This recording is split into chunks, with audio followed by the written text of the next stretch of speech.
What's going on? What's going on? So I cannot remember what part of the video this is of the CRX build, but today we're getting ready to break these seats down, get them taped up so we can get these bad boys painted white. So as you can tell on the back of the seat right here, I did a little test sample.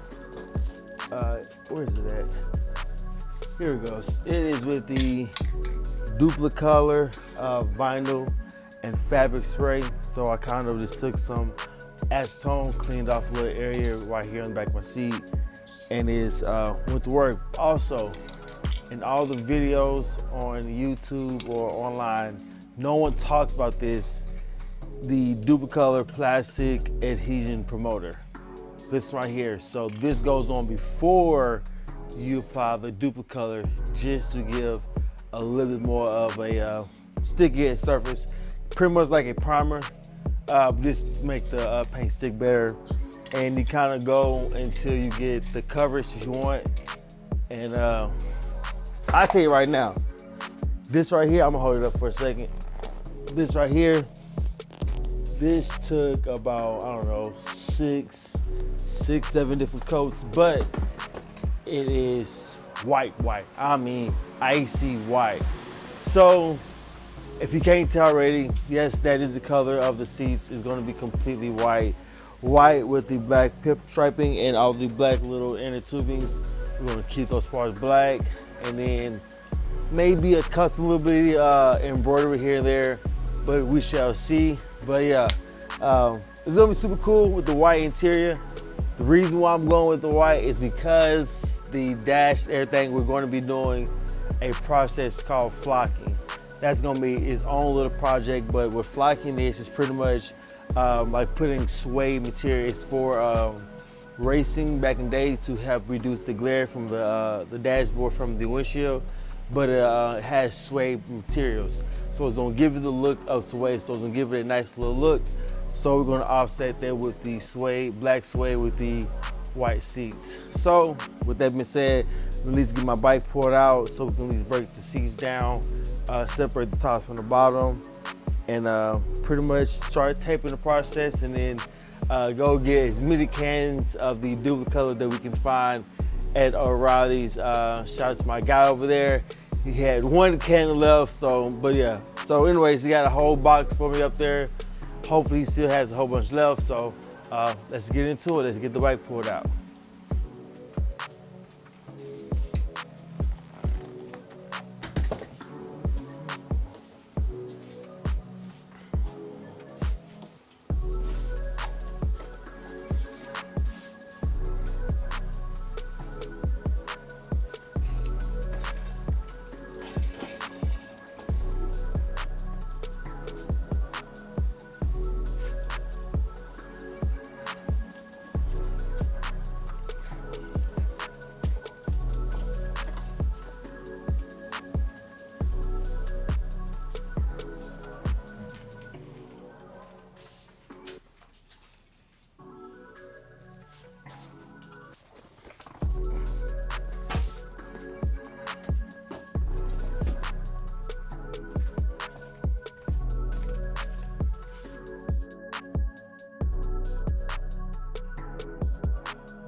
All right, guys, let's get it. So we are in the paint booth. So I'll give you guys a video tour of it at the wild, but pretty much in my garage, we kind of like made a, I don't know, a 6 by whatever the length wide of the garage is, and turned to a paint booth. This is where we do all of our cabinet paintings for the doors and a lot of our automotive crap. So it is vented outside to the garage. But for right now, I'm gonna show you what we're using. The first one is gonna be I'm gonna use the Duplicolor plastic adhesion promoter. So This is the one thing that I have not seen anyone else talk about on YouTube when they're using a Duplicolor vinyl fabric color spray is using the adhesion motion. I went to the store, read the instructions, and the first thing it said was this helped increase it. It's pretty much like primer, just makes it super, super sticky. And this prepped the surface for the spray. So I like it. If you're gonna do this, I definitely highly suggest you use this as well. But pretty much to get into it, so I've already cleaned the seat off. We did that a few days ago. Made sure it's clean as much as possible. So according to the can, we're gonna hit this, we're gonna do 3 light coats.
Also, we have some updates from the painter. I'm going to make sure I post a few pictures, show you guys a sneak peek of the color of the car. But once again, thank you. Please like, share, subscribe. Let's get it.